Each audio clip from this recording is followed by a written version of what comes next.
Президент Садыр Джапаров обсудил со спецпредставителем Генсека ООН по Центральной Азии Натальей Герман актуальные вопросы сотрудничества.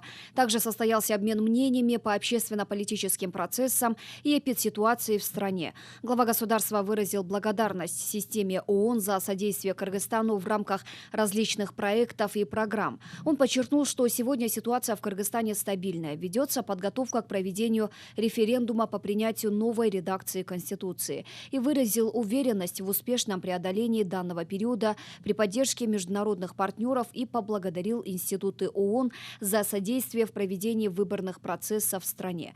Отметив негативное влияние пандемии на социально-экономическую ситуацию в стране, президент высказал надежду на поддержку ООН в борьбе с заболеванием и ее последствиями.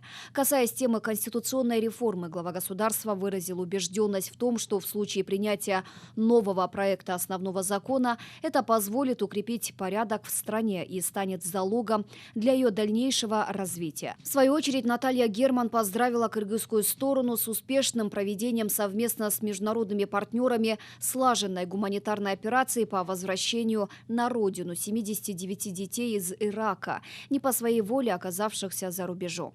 По ее словам, ООН ценит этот опыт и продолжит оказывать помощь в этой благородной деятельности. Кроме того, как сообщила Наталья Герман, летом текущего года планируется проведение акции по борьбе против терроризма под названием «Контртеррористическая неделя» в Нью-Йорке, где будет широко освещен успешный опыт Кыргызстана в репатриации своих граждан.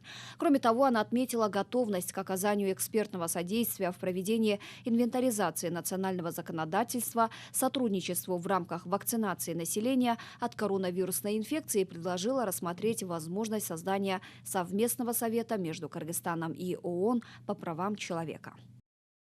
События октября прошлого года стали очередным переломным этапом в истории нашей страны.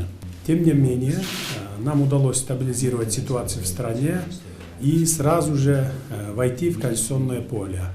Сегодня я могу сказать, что ситуация в стране стабильная, и мы последовательно готовимся к проведению референдума по принятию новой Конституции, а затем парламентских выборов. Уверен, что Кыргызстан при поддержке международных партнеров успешно преодолеет этот транзитный период и начнет свое поступательное развитие.